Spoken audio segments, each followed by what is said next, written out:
Assalamualaikum warahmatullahi wabarakatuh.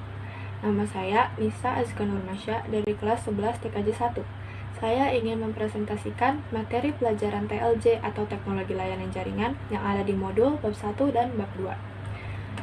Kita dimulai dari modul bab 1 terlebih dahulu, yakni yang membahas tentang bandwidth. Bandwidth adalah urutan atau ukuran dari banyaknya informasi atau data yang dapat dikirim dari satu tempat ke tempat lain dalam 1 detik. Satuan yang digunakan dalam bandwidth adalah bps atau bit per second.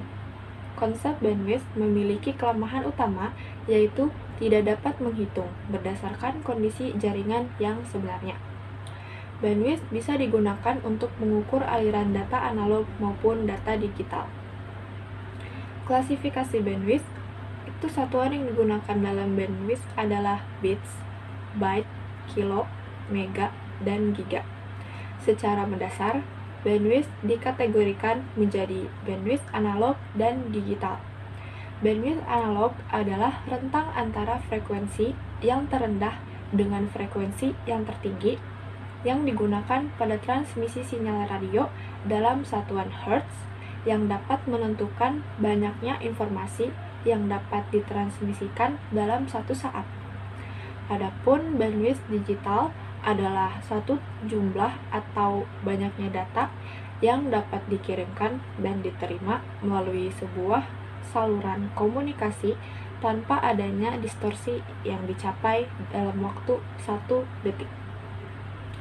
Oleh karena komputer saling bertukar informasi dengan mengirim dan menerima data, maka konsep bandwidth internet dikategorikan sebagai berikut. Yang pertama, ada bandwidth downlink atau batas kecepatan download dan bandwidth uplink atau batas kecepatan upload. Fungsi bandwidth adalah menghitung besarnya kemampuan dalam transmisi data yang dilakukan pengguna. Namun, selain itu, ada beberapa fungsi yang lain, yakni sebagai media transfer data, sebagai pembatas kecepatan transfer data, dan sebagai pembatas volume data. Lalu ada throughput.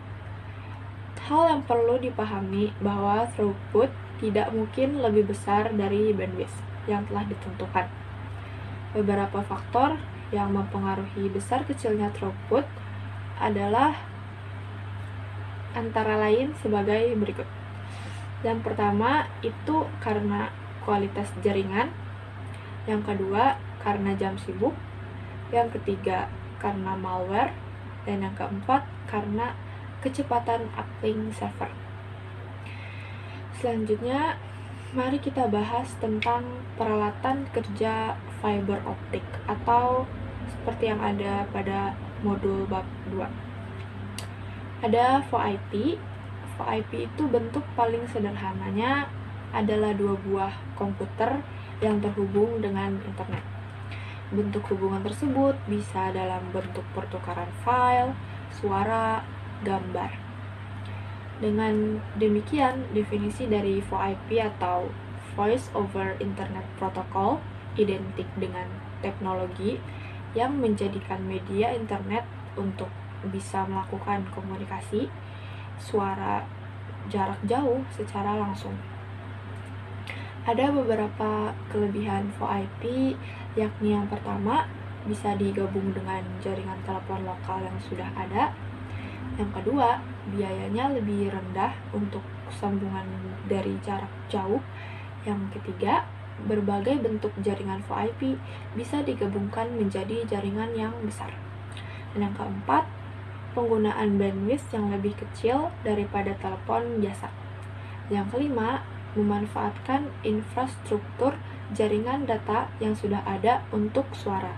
Namun ada juga kekurangan VoIP, diantaranya adalah sebagai berikut. Yang pertama, karena regulasinya yang terbatas. Yang kedua, kualitas suaranya tidak sejernih jaringan PSTN. Yang ketiga, peralatannya relatif mahal. Yang keempat, ada jeda dalam berkomunikasi. Yang kelima, tidak pernah ada jaminan kualitas jika VoIP melewati internet. Dan yang keenam, berpotensi menyebabkan jaringan terhambat atau stuck. Mungkin itu saja dari saya. Selebihnya saya minta maaf kalau ada salah-salah kata atau salah penyebutan. Wassalamualaikum warahmatullahi wabarakatuh.